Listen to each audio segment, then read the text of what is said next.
This is E.T., and this is Jack Armstrong. Born 1804, he died 1854, age 50. Acknowledged leader of the Clary's Grove Boys. They were situated just outside New Salem, Illinois in the 1830s. The boys were described this way by Thomas Reep: standing upon their own feet, foursquare with the world, as ready for a fight as a frolic, quick to discern streaks of yellow in men, and as quick to discover and respect manhood and courage. The boys had a mean streak, too, and once they stuck an old man, described as drunk and helpless, into a hogshead, a barrel, and then they nailed on the lid, kicked it down a steep hill to the Sangamon River below. He would have drowned had not the barrel hit a tree stump and burst open. Jack Armstrong was known to Abraham Lincoln as, and these are Lincoln's words, big and strong as a Russian bear.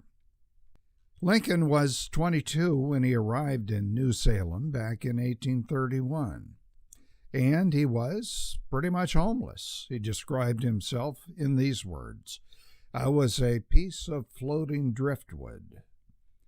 He had no kin, no friends. That's when he encountered the Clary's Grove Boys and Jack Armstrong. And at one point, it was inevitable that conflict would occur between Armstrong and Lincoln. The outcome of that remains to this day controversial, except for one thing.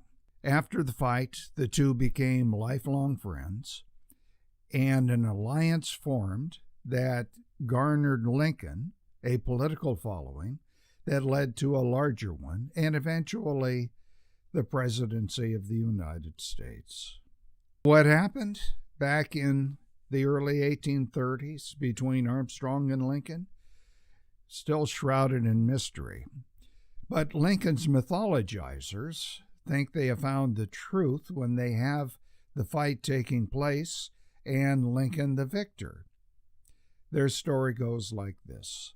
Lincoln bet $10, a big sum back then, that he knew a fellow that could throw in a wrestling match Jack Armstrong. Well, come Saturday evening, this man, if he ever existed, did not show. So Lincoln, rather than forfeit the $10, volunteered to wrestle Armstrong himself.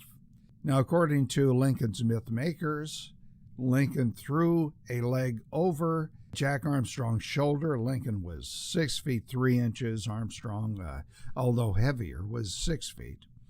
And according to the story, made Armstrong run around in a circle.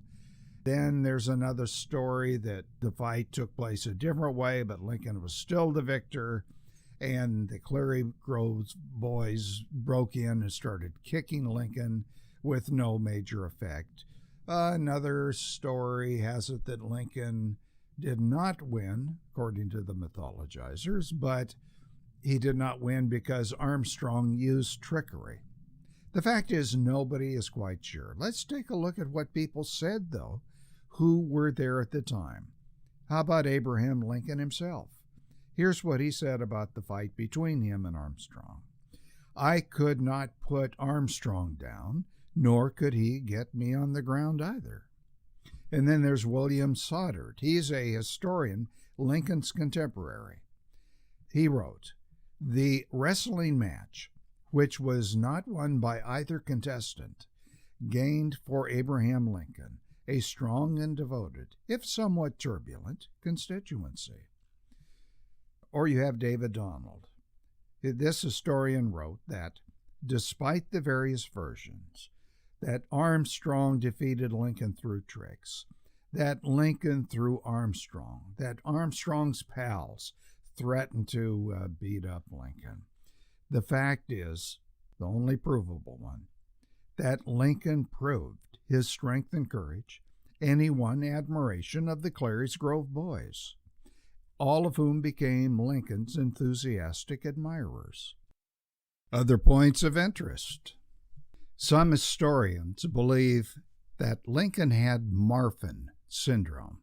That's characterized by very long limbs, perhaps more flexibility, and that could be an advantage when fighting, but this is speculation. As to things we actually know, well, Lincoln's friendship with Armstrong and the boys led to a lifelong alliance, and this became stronger after Lincoln became a lawyer. He studied law, or read law as they put it, while he was in New Salem, studying under an attorney.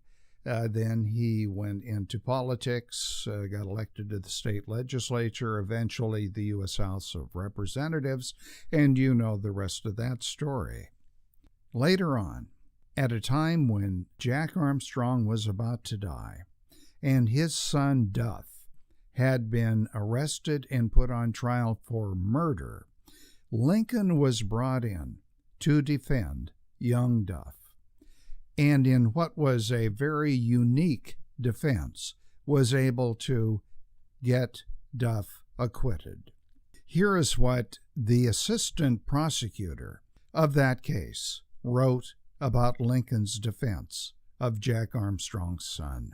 And I'm quoting, "Lincoln told the jury of his once being a poor, friendless boy, and that Jack Armstrong, Duff Armstrong's father, took him into the house, fed and clothed him, gave him a home, and the particulars were so told and so pathetic that the jury forgot the guilt of the boy in their admiration of the boy's father. Lincoln's speech saved that criminal from the gallows." So wrote the assistant prosecutor of the case. Well, what do you think? Did you like this video? If so, hit the thumbs up button. If you didn't like it, hit the thumbs down. I don't care. Subscribe to the channel, though, and share this video over social media if you would.